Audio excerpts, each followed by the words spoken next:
momento tendría ello serias repercusiones sobre el precio al consumidor final y por tanto le daría un duro golpe a la canasta. Ahora vamos a comprenderlo.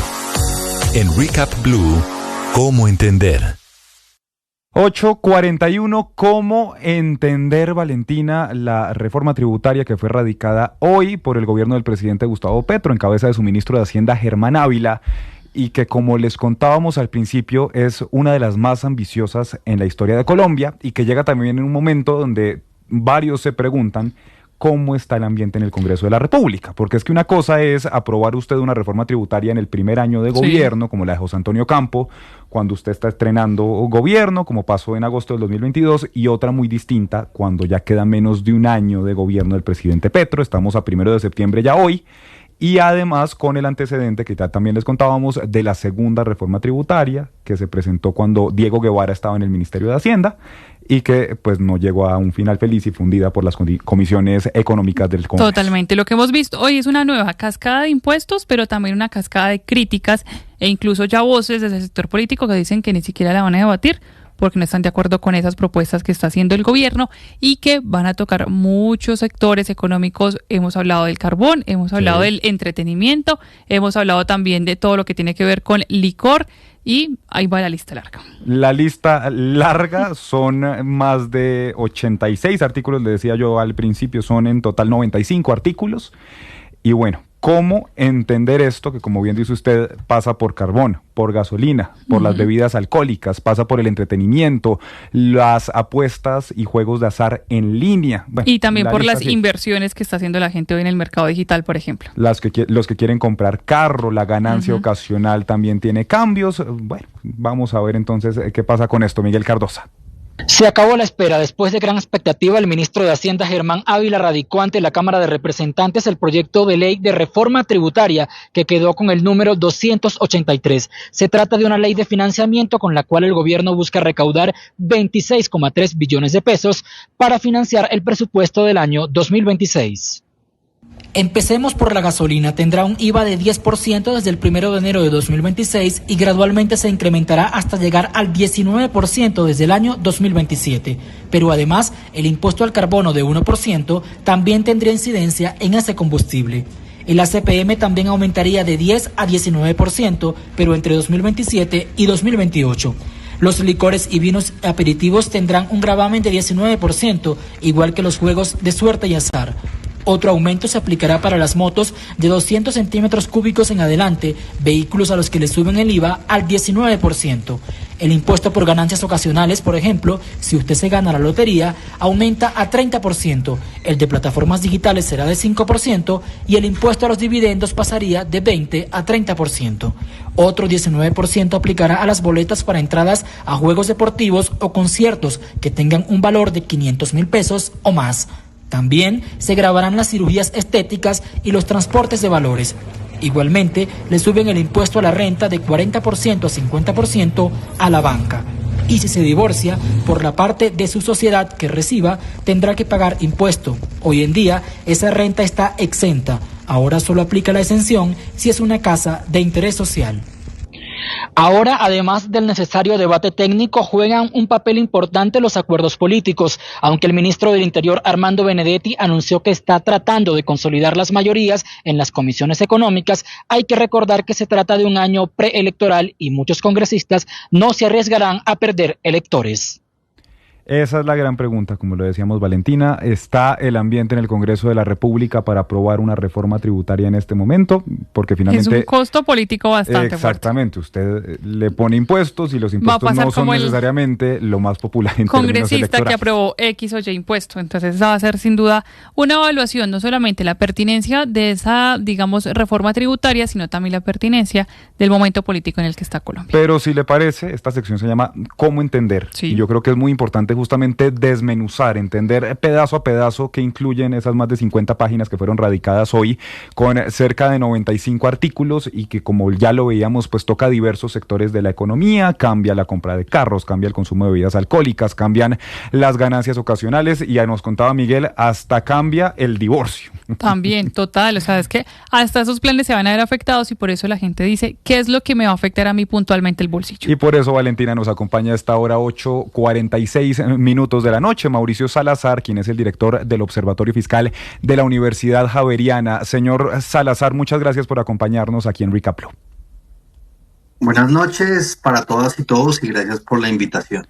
Señor Salazar, lo hablábamos antes de saludarlo, esta es tal vez la reforma tributaria más ambiciosa en términos de recaudo que se ha presentado en la historia de nuestro país. ¿Cómo la ven ustedes desde el Observatorio Fiscal y cómo se está componiendo, digamos, esas metas de recaudo que tiene el gobierno? ¿En qué es a lo que más le apunta y dónde espera recaudar la mayor parte de la plata?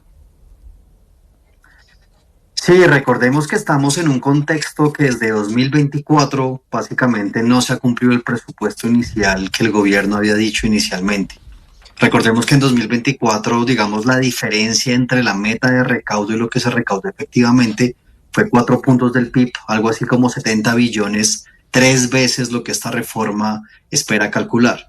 Yo diría que pues eso ya de por sí viene siendo, si se quiere, una voz de alerta, en el sentido que el gobierno ha sido absolutamente optimista calculando los efectos tributarios de lo que le ha propuesto a la sociedad, y pues esta sociedad y cualquier otra sociedad tiene respuestas de comportamiento ante subidas, digamos, muy agresivas a los impuestos o cambios y demás. Yo diría que la gran tragedia de Colombia, y expresada en esta reforma tributaria pues de forma exponencial casi, es que nos faltan estudios para entender el comportamiento de los contribuyentes. Entonces cada gobierno de turno, nosotros somos el país que cuando uno lo cuenta afuera, un poco lo miran a uno con cara de extrañeza, somos un país que presenta reformas tributarias cada 2 años y, por ejemplo, en esta reforma tributaria del mismo gobierno Petro están quitando un tema de deductibilidad de dependientes que aprobaron hace 3 años, ¿no? En 2022. Entonces, pues eso, ¿no? Lastimosamente nosotros nos la pasamos como de aquí para allá cambiando. Como bien mencionaban, estamos ante la reforma tributaria más ambiciosa y de alguna forma estaba cantado que iba a ser de el tamaño, digamos, de artículos que tiene, que pido excusas si se me olvidan algunos o algunos no los tengo porque son demasiados. Sí. Estamos como equipo, digamos, estudiando esto. Claro. Y pues, digamos, por un lado está la factibilidad económica, que pues puede ser, hay muchas cosas muy optimistas, y la política ya ustedes pues la han mencionado. Sí, profesor, a propósito, lo que hemos visto en esta reforma, en este proyecto de reforma, son artículos que vienen de la anterior, de la que se cayó, otros que son nuevos, pero la gente se está preguntando esto, digamos, si se llega a aprobar tal y como fue presentado hoy, ¿qué tanto nos afecta? Porque dice el Ministerio de Hacienda que no va a afectar la canasta familiar, pero reconoce que sí puede haber un impacto muy importante en la inflación, que incluso venimos de unos resultados más favorables. Comencemos hablando entonces, digamos, hemos desglosado lo que quizás le toca más a la gente de a pie, este tipo de artículos que fueron presentados hoy radicados con el tema de los licores. Se ha hablado mucho de un impuesto no solamente a la comercialización, sino también al consumo, al entorno en el que se consume este tipo de licores. ¿Ustedes qué han encontrado en este caso, en ese artículo relacionado con el consumo de bebidas alcohólicas? Sí, yo diría que lo primero, y que le aplica gran parte de la reforma tributaria, es que separa en los rubros de consumo actuales y supone que no van a haber cambios de comportamiento. Y a lo que voy con este comentario es que, por ejemplo, en carros híbridos, un poco lo que nos muestra la exposición de motivos es que hoy se venden 46,000 carros híbridos, y un poco el cómputo futuro lo que están viendo es que no va a cambiar el consumo. Eso mismo le pasa al alcohol. Y a lo que vamos es que hay, digamos, un incremento en los impuestos, tanto en la composición del gramaje, bueno, de los mililitros, perdón, de alcohol que hay por bebidas, como de la formulación, equiparándolos a casi todos, y el incremento de recaudo que proyectan ellos son 6 billones de pesos. Si alguien me dice a mí que básicamente esto es la mitad de lo que nos dijeron hace un año recordemos que la ley de financiamiento era por 6 billones, modificar la regla fiscal era equivalente a 6 billones, entonces básicamente que el hecho de quitarle rentas a las personas por 6 billones de consumo de alcohol no va a cambiar la preferencia por el mismo, pues yo diría que es ser bastante ingenuo en el sentido de no esperar que la gente cambie el comportamiento. La otra variable es que, por supuesto, estamos en un país, en una región, digamos que el contrabando ha sido una cosa que pues nos ha acompañado en la historia, digamos, del país de forma muy recurrente, y digamos ser muy agresivo con impuestos al alcohol también puede incrementar o dar incentivos fuertes para que se incremente el contrabando del licor con todo lo que esto implica. Entonces, 6 billones, digamos, de impuestos al licor, cuando además recordemos que la mayor parte de ingresos de departamentos viene del licor. También suena muy raro que al tiempo nos hablaron el año pasado de reforma a las transferencias a las regiones y por el otro lado es como que el fisco central se está yendo a coger impuestos que sobre todo tienen una destinación territorial. Entonces es como raro que por el lado del gasto le quiera dar más plata a territorios por independencia fiscal y por el lado de licores de alguna forma la nación se está metiendo en la jurisdicción de los departamentos. Entonces es sospechoso por lado y lado, ¿no? Como la figura en sí misma, como esperar que no cambie el consumo de las personas ante un incremento tan agresivo de impuestos en licores. Y es que ese incremento que está planteando el gobierno, si se le aprueba como tal la reforma, sería el IVA pasar de 5% a 10% y un impuesto al consumo que se aplicaría desde bebidas con 1% de alcohol. Hasta la cerveza más suave estaría incluida allí. Y además 30% sobre el valor de la botella más 750 pesos por cada grado de alcohol en 750 mililitros. Es decir, también está cambiando la composición de esa medida y ahí es donde está la cifra que nos dice el profesor, que todavía no se entiende muy bien cómo están estimando de unos 6 billones de pesos, como si la gente no fuera a dejar de consumir alcohol, ¿cuándo le van a poner ese precio tan alto? Profesor Salazar, si le parece, quisiera preguntarle yo ahora por los cigarrillos y vapeadores, porque aquí también hay un aumento que en caso de ser aprobada esta reforma, la cajetilla pasaría de pagar 2.100 pesos en impuesto a 11.200 más un 10% sobre el valor y en el caso de los vapeadores pagarán 2.000 pesos por mililitro más un 30% del valor del producto. ¿Qué pasa en esta categoría de cigarrillos y vapeadores? Sí, pasa un poco exactamente lo mismo, es decir, puede ser que por temas ambientales y por temas, digamos, de, no sé, accidentes de tránsito, enfermedades y demás, usted de verdad quiere ser muy agresivo con el tema de alcoholes, vapeadores, cigarrillos, no sé, probabilidad de cáncer de pulmón, digamos que siempre ha estado pues muy asociado con temas de cigarrillos. Puede ser que usted quiera, digamos, incentivar que la gente deje consumir esas cosas y sea muy agresivo tributariamente. Como menciono, digamos, el gran problema es que darle muy fuerte una tributación a algo que sea legal, pues genera incentivos para la ilegalidad. Entonces, por un lado, nada más ese cambio de comportamiento ya puede poner en vilo que cuando uno mete tabaco y cigarrillos, ya hablamos que ellos están diciendo que son casi 7 billones, digamos, de recaudo. Si esto fuera, digamos, una reforma tributaria, digamos, normal, más o menos siempre se iban por unos 10, 11 billones y nos están diciendo que van a cambiar el perfil de cómo van a ir por cigarrillos y alcohol por más de 7 billones. Es decir, más del doble de una reforma típica se está yendo contra alcohol y cigarrillos. Y uno sí diría, es decir, nuevamente, ¿no? El cambio tributario va a cambiar el comportamiento, va a cambiar el comportamiento seguramente de alcohol, de cigarrillos legales, ilegales, de carros híbridos. Hay un tema, por ejemplo, uno se encuentra que a compra de satélites, aviones, también se les sube el IVA al 19%.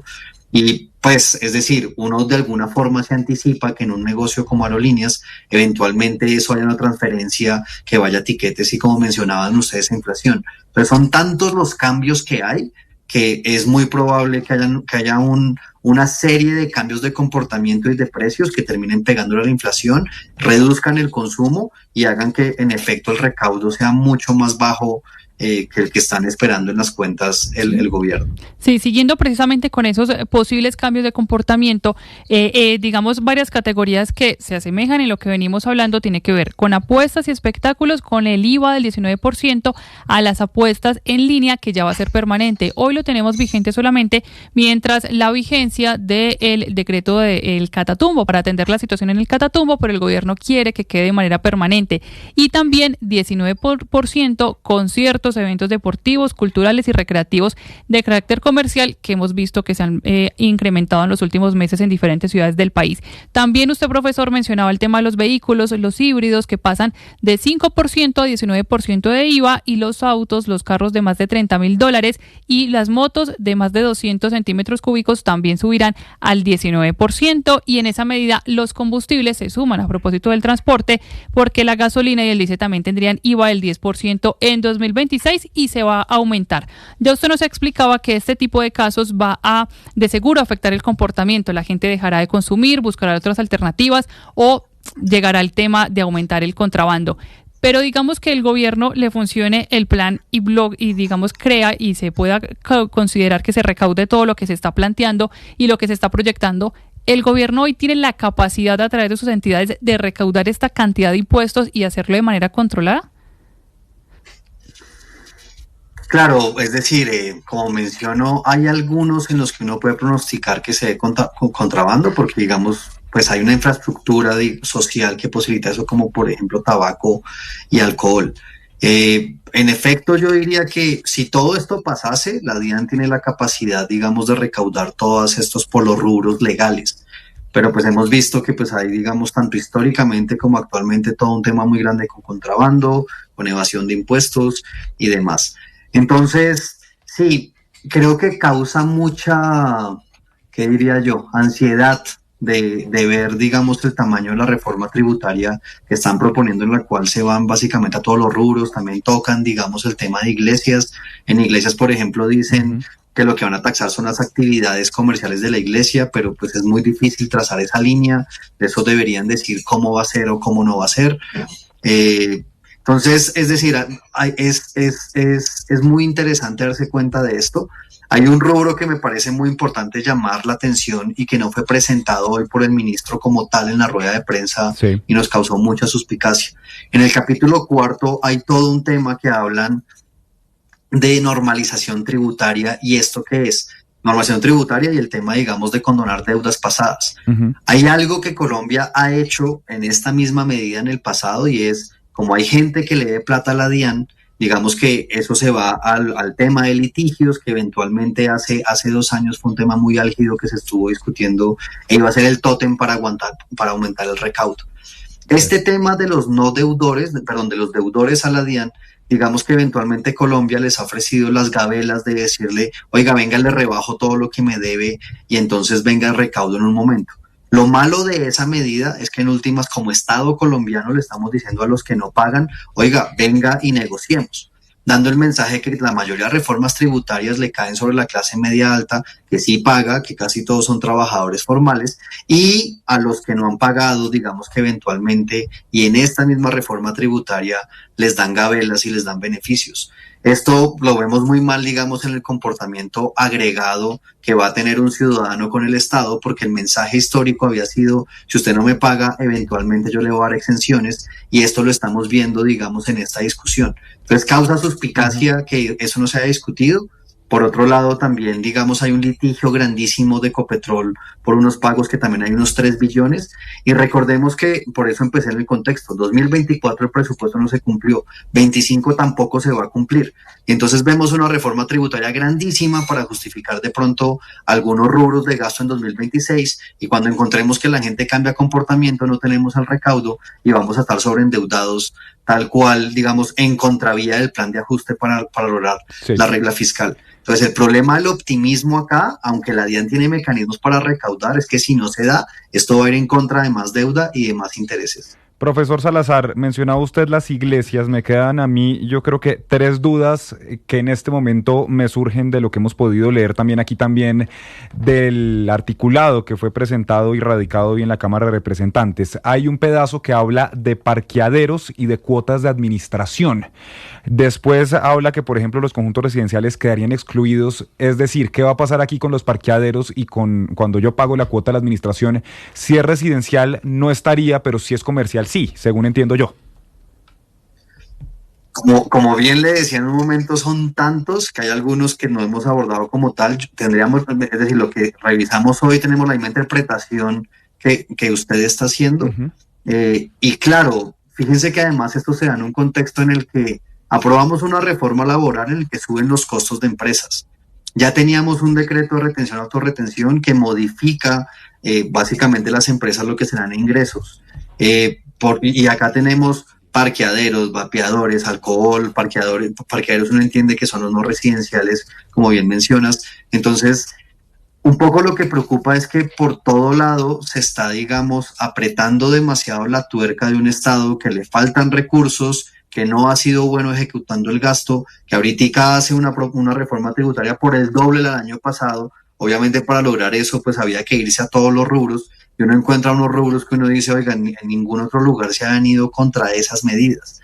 Hay algo que llama mucho la atención que nosotros hemos hablado como observatorio, y es que hay mucho beneficio tributario, digamos, en la ley, y esos beneficios tributarios son en renta, y de esto no se toca casi nada, digamos, en ese articulado que de alguna forma esperábamos que ojalá, nosotros tenemos casi 300 sin evaluación, y nuevamente tenemos una reforma tributaria sin evaluación de esos beneficios, ¿no? Entonces, uno diría, en lugar a veces de ser tan creativo con impuestos nuevos en lugares donde no estaban, de pronto vale la pena revisar quiénes por Congreso han aprobado beneficios tributarios y que no sabemos el efecto sobre la economía de los mismos. A propósito de esa creatividad, uno de los temas que también está generando conversación tiene que ver con el IVA a los turistas extranjeros, con esta medida de que ya no se va a tener en cuenta esa excesión del IVA del 19% en servicios turísticos a quienes no residan en Colombia, pero se podría aplicar la devolución una vez salgan del país. ¿Esto cómo podría afectar los otros planes que ha impulsado tanto el gobierno, como es tener a Colombia como un destino turístico en muchos sentidos, y más con lo que usted decía al inicio de esta conversación, que muchos de esos artículos están yendo en contra de otras medidas que ya había tomado económicamente el gobierno nacional? Sí, justo cuando uno habla de desempleo, y digamos que el gobierno ha sido muy categórico en decir que el desempleo ha caído por fin después de 9%, igual el 9% es el doble del desempleo de América Latina. Yo personalmente soy de los que he dicho, celebremos cuando lleguemos a desempleo de 6, de 5, que nos estemos aproximando a México, a Chile, ahí digamos es motivo para celebrar. Pero entonces llama la atención que cuando uno mira esas cifras, parte de lo que hablan es, oiga, el sector turismo ha dinamizado un montón la economía, el sector de entretenimiento que se mencionaba hace un momento, y luego uno se encuentra en reforma tributaria que en hoteles les van a cobrar 19% a extranjeros, pero es decir, si yo le cobro 19% de la salida, les voy a devolver el IVA, entonces ¿para qué pongo el 19%? ¿No? Como que causa suspicacia, que entonces uno dice, ¿para qué? Si en última se los voy a devolver, como mencionabas, ¿para qué? Sí. Digamos, Sí, estamos perdiendo ahí, Valentina, la comunicación con el profesor Mauricio Salazar, director del Observatorio Fiscal de la Universidad Javeriana, quien nos está ayudando aquí a desmenuzar esa reforma tributaria presentada y radicada hoy por el gobierno del presidente Gustavo Petro, que tiene como meta de recaudo 26.3 billones de pesos. Y hay unos puntos muy importantes que nos mencionaba el profesor y que muchas veces ahí retomamos la comunicación entonces con el profesor, que nos explicaba cómo muchas cosas que se están planteando en esta reforma podrían ir en contra de otros buenos resultados que ha tenido en materia de economía, por ejemplo turismo, por ejemplo el tema del entretenimiento, el país, y que podrían verse afectados precisamente por estas decisiones que estaba planteando el gobierno nacional, profesor. Sí, entonces les mencionaba que uno de los dinamizadores que se ha hablado mucho de reducir desempleo es justo el tema de turismo y el tema de entretenimiento. Ha sido uno de los temas de los cuales ha sacado pecho, que el entretenimiento mueve, digamos, las cosas. Y claro, uno se encuentra, por ejemplo, le va a poner 19% a más de 500.000 pesos la entrada. Uno pudiese decir, claro, 500.000 es alto, pero ¿qué tanto se puede afectar en esa fracción la compra de boletas? Nuevamente ese tema de comportamiento, de cuánto va a cambiar las personas el tema de venir, pues causa suspicacia. Turismo es algo que ha sido una bandera de este gobierno, y el tema de decir, oiga, le va a poner 19%, pero luego por otro lado le dicen a uno, a la salida les devuelvo IVA, entonces uno dice, si les va a devolver, ¿para qué les va a poner en los hoteles? Entonces, no sé, hay a veces una serie de contradicciones, tanto como con el plan de gobierno global que se venía esbozando, como con anuncios como ese, ¿no? O sea, si va a dar devoluciones, ¿para qué lo va a cobrar? Profesor Salazar, me queda una última duda, y es que como tal en el articulado no lo veo explícitamente. En la reforma tributaria presentada el año pasado, actualmente cuando usted pide, Valentina, por ejemplo, en Temu o en Amazon, y pide a Colombia, y el envío vale menos de $200, no hay que pagar impuesto. Exactamente, Digamos, eso está libre exento de impuestos. Y por eso hemos visto un aumento muy importante en la compra a través de medios digitales. Y que está muy de moda, por ejemplo, Temu, o pedir por Amazon, o pedir, bueno, por cualquier plataforma digital extranjera, y cuando llega al país, usted no paga impuesto. En esta reforma tributaria se estaría poniendo el IVA para cualquier envío, es decir, si yo hago una compra de $10 en Temu, ¿estaría pagando un IVA del 19%? Sí, y de hecho yo creo que, es decir, de las cosas buenas, y que en su momento, el año pasado, ahora que lo mencionas, medidas del año pasado, por ejemplo, el tema de, hay algo que se debe cumplir en tributos, y es equidad horizontal, y es que si yo hago una actividad muy parecida a alguien, no deberían por qué tener unas tarifas diferenciales. Entonces, eso pasa con el tema de juegos de azar y juegos presenciales. O sea, el hecho que yo tenga un casino en el cual yo vaya y apueste, no sé, por una carrera de caballos o que lo haga virtual, pues no tiene mucho sentido que el uno tenga IVA así y el otro no tenga IVA. Entonces, todo este tema de traída, digamos, de artículos de afuera, es decir, por supuesto, de alguna forma uno dice, si hay un productor colombiano que está produciendo algo muy similar y el uno paga el IVA y el otro no, pues por supuesto, en términos empresariales, esto, digamos, puede ser un factor que está afectando al empresariado actual. Y dado esto, una medida como ponerle IVA a lo que se está trayendo de afuera, pues se ve como una medida interesante para subir el recaudo. Sin embargo, lo que uno pues ve de los cálculos es que, es decir, por esa medida no se van a lograr 20 billones ni 6. Como mencionaba, hay unos rubros que uno ve que a lo mejor sí va a haber un cambio de comportamiento grande. En esta que pues suena bien en términos de equidad horizontal, pues no hay tanta plata y por ende yo diría que los 26 billones se ven en vilo, máxime cuando venimos de un gobierno que se equivocó en casi 70 billones sin reforma tributaria en 2024. Y sobre todo venimos de esas alertas por el desfase que se han dado en los presupuestos. Antes de despedirlo, profesor, ya usted nos explicaba que una de las principales conclusiones a la hora de evaluar este articulado es que hay una preocupación por el comportamiento, por la disminución en el consumo que podrían afectar esas proyecciones del gobierno nacional. Saliéndonos un poco de lo político, que sabemos que hoy la situación, digamos, está tensa con el Congreso de la República, ¿ustedes desde la academia sienten que el gobierno los escuchó o los ha escuchado a la academia, a la parte técnica, a la hora de construir esta reforma o a la hora de construir este proyecto económico, pues digamos, para que tenga toda la viabilidad posible, o todavía no han sido lo suficientemente escuchados de cara a la situación que ustedes constantemente investigan? Pues yo creo que la realidad del año pasado habla por sí sola, ¿no? Y no solo a la academia, sino pues a todo el mundo político y empresarial como tal. El año pasado no se aprobó una ley de financiamiento por 12, ¿qué esperanza hay de aprobar de una de 26, ¿no? O sea, si uno cambia de lugar y cambia de comportamiento, esto es como decir, o sea, yo soy un equipo que no pasó en cuartos de final del Mundial y luego digo que va a ser campeón del mundo. Pues hombre, si no pasó a cuartos de final, pues ¿cómo va a llegar a ser campeón del mundo?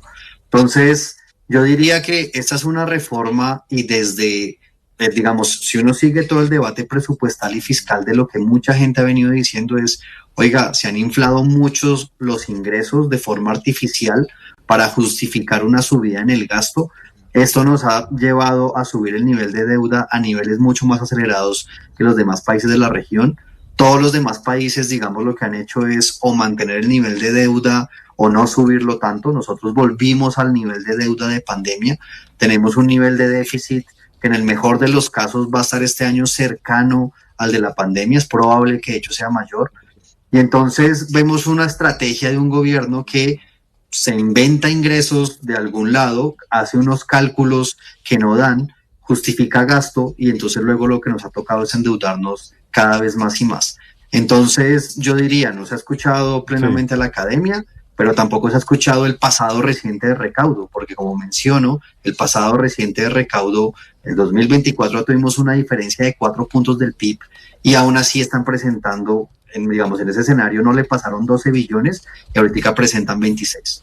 Pues, profesor Mauricio Salazar, director del Observatorio Fiscal de la Universidad Javeriana, gracias por acompañarnos aquí a desmenuzar este proyecto de reforma tributaria que fue presentado esta mañana por el ministro de Hacienda, Germán Ávila, que como dice usted, pues vamos a ver a nivel político cómo le va. Tiene ahí una gran tarea el ministro del Interior, Armando Benedetti, de ver si logra en año preelectoral, a menos de un año de terminar el gobierno del presidente Petro, aprobar la reforma más ambiciosa en términos de recaudo en la historia del país y que, como ya nos decía usted, pues está por verse si se aprueba, si no, y seguramente Valentina va a tener tijeretazos al menos. Va a tener muchas modificaciones, en especial con la falta de claridad en proyecciones que se tienen. Ya lo ha explicado muy bien el profesor, esas diferencias que no se están teniendo en cuenta en cuanto al comportamiento, si la gente baja de consumir alcohol o consumir cigarrillos o los servicios que se verían afectados por estos impuestos.